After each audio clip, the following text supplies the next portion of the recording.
Yes, guys, and welcome from me. This is Championship Manager 0102, the World King, Part 21. So much has happened since the last update in terms of what we've been getting through. I can tell you officially at the end of season 24, how do I put this? I became the World King. Woo! Okay, so basically, the last leg was complete for me. You may recall I went to Arsenal. I went to Arsenal purely as a stopgap until any sort of particular appealing job in Australia came up, and a job did come up. Matt had already confirmed his Argentine leg, and then I was at Arsenal for the first half of last season, and Western United came available. So I went to Australia and we did it. We did it at the second time of asking, and there you see, Matt is now on his 13th leg of the tour at Genk. It was a very, very easy one for Matt. We even discussed this when I left, because we both applied for Western United and I got it. Matt said about going to Arsenal because I'd built this fucking ridiculous, insane team at Arsenal. They had players coming on a Bosman. And he said he spotted something that Genk's manager was 64, so that probably meant he was going to retire. And lo and behold, he did. So he took over Genk, and I took. Let's just show you Western United. Okay, there we go. So Western United. See where they are in the league. Right, so they've won it. I mean, it was an easy. They didn't have much money. In fact, let me just check their money now. We were in debt actually. Yeah, they've not got the greatest amount of money. They did have Chavez. He was their main striker, and he still is. And you can see how well he's done. Look at that, what a player. But just to show you, then we'll go to landmarks. There you see, we took over, and we were there for. Well, we took over with about 12 league games to go, something like that, and just. Cast your mind back to how Australia works. You need to finish in the top 6 by the end of what is it? 20. Just have a look. So that goes to July, right? So it goes up until the 14th of March. Okay, so yeah, it's only 24 games, yeah, 24 games. You've got to finish in the top 6. Then even then, that becomes a closing stage. You have a new league table where you play each other once. You've got to finish in the top 2 out of 5 games, and we did. And if I show you, should have just done this in the first place. We ended up in the top 2 alongside Adelaide United, and we did it 2-1 to claim the 14th and final leg of the World Tour. More about where we are in a moment because we have moved on. Now for Matt, you know, it was a very, very easy choice for him. Genk were, God, look at that. Genk were, you know, triple champions. They had a few quid in the bank as well, and they've got one particular striker. Tell me if you work out who that is. Who the fuck is that? I think that can only be one guy. That's got to be Lukaku. What a fucking beast he really is. Didn't realise he was on the transfer market at his own request.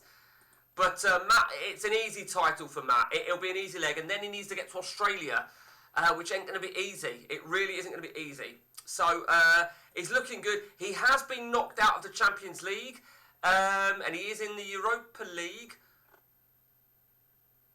And although he lost the second leg, you have to remember, although he lost the second leg, he is through to the next round of the Europa League. He's still in the Belgian Cup, and you know there's no reason that he won't win the league. And in terms of his 7 signings, he brought some real good players. I mean that one there, Vidic. I think he did say to me, "You just want this for a year." I think the thing is, you just want him for a year whilst you complete the leg. That's the thing. That's the essential thing he's doing. Okay, so good luck to Matt. Over to me, and we are sporting. So. The question is, what was the plan after we completed the 14th and final leg? Well, the plan is going to be to have a nice roots challenge, probably in Germany. But that means that we've got to wait for those jobs to come. And you're looking really at Dortmund or Bayern Munich. That's where all the money is. There's a team in France, Marseille. I think they've got over £1 billion from somewhere.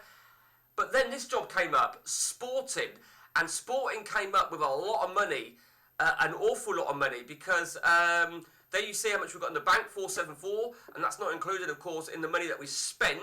We brought Papini, just a backup goalie, Donis, who's been absolutely brilliant for me, Philippe, looks solid, but high injury prone, but he's doing well.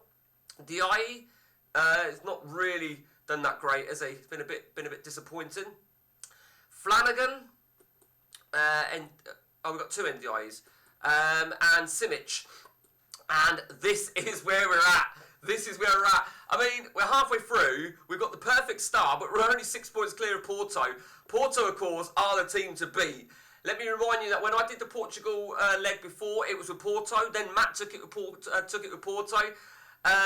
So they've got some good players, and we've actually had a really, really good run, because the Champions League looks like this. That's how well we did in the Champions League, right? We had back-to-back victories over AC Milan.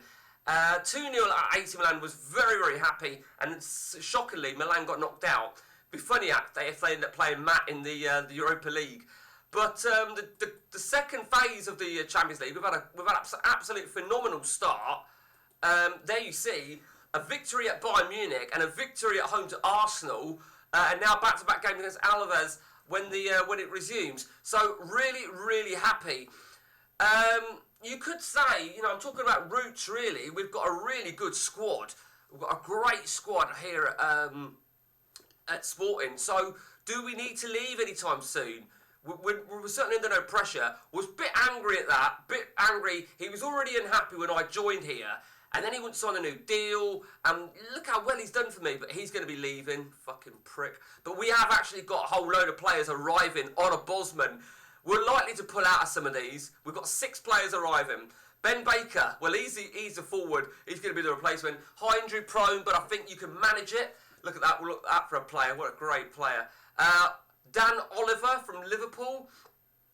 Solid left winger or attacking midfield centre, really. We've got Hamza Dupois, midfield centre. I might pull out of it, I might not, I don't know. But he looks pretty fucking decent, don't he? And he has got a 180 PA. We've got Noah, Gillerman from Union Berlin. Again, not 100% sure. Might pull out of that one. He's not exactly done well this season, has he? So I might pull out of him. I probably will, given his history there. And finally, Paul Bateman from Liverpool. I don't think I can pull out of Bateman. I think Bateman looks really good to be on the left of the 3 centre halves, but he hasn't done great. Has he? But off the ball, creativity, they're a little bit attacking attributes that he's really good at. But I mean, there's 6 there. I'll probably pull out of 1. I feel that we need a striker. I don't feel we need a goalkeeper. I think did we get a goalkeeper? Yeah, we got Papini actually, and Farina's a great goalkeeper as well. So that's that. Yeah, that is where we're at with the World King. Let's have a look at the manager's stats. Well, we knew I'd be world class over here, and I think Matt will be world class over in Belgium.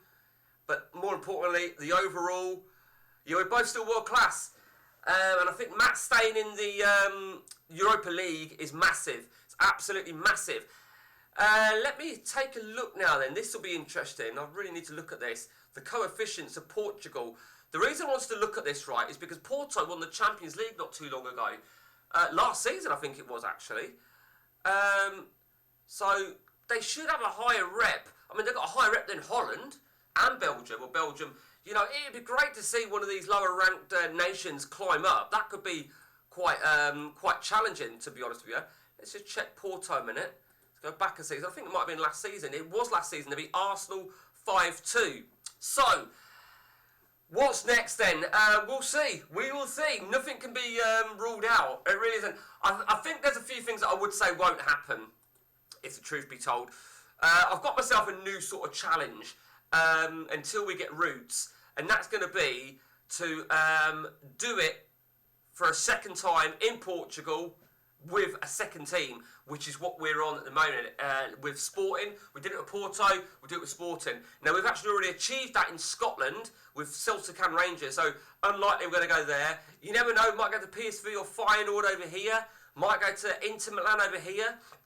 Can't see it happening in Greece, to be honest with you. England, well, we did it with Newcastle, and like I say, we left Arsenal because the job was too good to turn down. I don't know. You know, you just don't know whatever. Let me just check one thing, right? And this is what we were talking about. Matt spotted it, I think it was Marseille.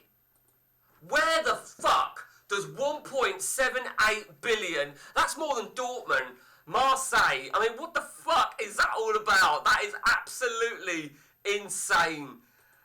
Absolutely insane. No one knows where that's come from.